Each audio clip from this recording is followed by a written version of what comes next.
દાહોદ જિલ્લાના શિંગવડ તાલુકાના તોયણી ગામ ખાતે પ્રાથમિક શાળાના આચાર્ય દ્વારા માસૂમ બાળકી સાથે શારીરિક અડપલા કરી દુષ્કર્મનો પ્રયાસ કરી મોતને ઘાટ ઉતારી દેવાની ઘટના બનતા ત્યારે 130 ઝાલોદ વિધાનસભાના ધારાસભ્ય મહેશ ભુરિયાએ બાળકીના પરિવારને સાંત્વના પાઠવી હતી તેમજ બાળકીના પરિવારને 12મા વિધિના કરજ માટે 25,000ની સહાય કરી હતી તેમજ આ કેસમાં ન્યાયિક અને તટસ્થ તપાસ કરાવીને હત્યારાને ફાંસીની સજા અપાવી પરિવારને ન્યાય મળશે તેવી હૈયાધારણા આપી હતી। 20 સપ્ટેમ્બરે ધોની પ્રાથમિક શાળામાં અમારી દીકરી દુરીશાબેન ઈશ્વરભાઈ બારિયા સ્કૂલમાં ધોરણ 1માં અભ્યાસ કરતી હતી અને શાળાના આચાર્યની ગાડીમાં બેસાડી દીકરીની શાળાએ અભ્યાસ કરવા માટે મોકલેલ હતી અને મારી દીકરી જોડે શાળાના આચાર્યશ્રીએ એના જોડે એનું ગળો દબાવી હત્યા કરવામાં આવેલ છે। એ બાબતે રાજ્યના માન્ય મુખ્યમંત્રી શ્રી, ગુજરાત સરકારના ગૃહ વિભાગ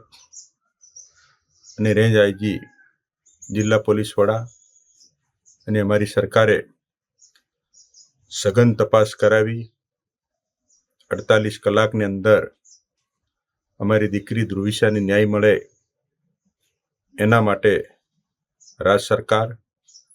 રાજ્યનો ગૃહ વિભાગ, રેન્જના આઈજી શ્રી, જિલ્લા પોલીસ વડા શ્રી અને અમે ચૂંટાયેલા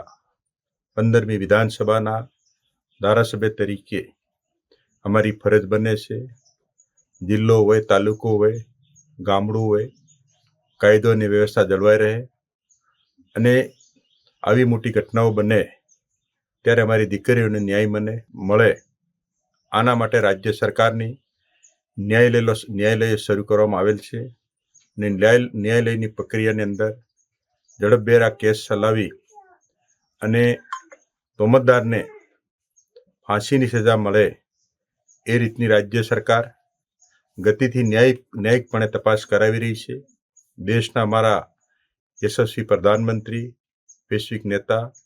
માન્ય નરેન્દ્રભાઈ મોદી સાહેબ, દેશના ગૃહમંત્રી માન્ય અમિતભાઈ શાહ સાહેબના વડપણ હેઠળની આ ગુજરાત સરકાર ગતિથી સમય મર્યાદાની અંદર સમયબંધ તપાસ કરાવી અને મારી દીકરીને દુર્વિશાબેન ઈશ્વરભાઈ પટેલને બારિયાને જે હત્યા કરવામાં આવેલ છે એને હત્યારાઓને સખતમાં સખત સજા થાય એવું આ વિસ્તારના, આ જિલ્લાના ધારાસભ્ય તરીકે હું મારા દીકરીને ન્યાય અપાવવા માટે કટિબદ્ધ છું। મારી સરકાર પણ કટિબદ્ધ છે અને પરિવાર ઉપર આવેલી એ દુઃખદ ઘટના છે એ દુઃખદ ઘટના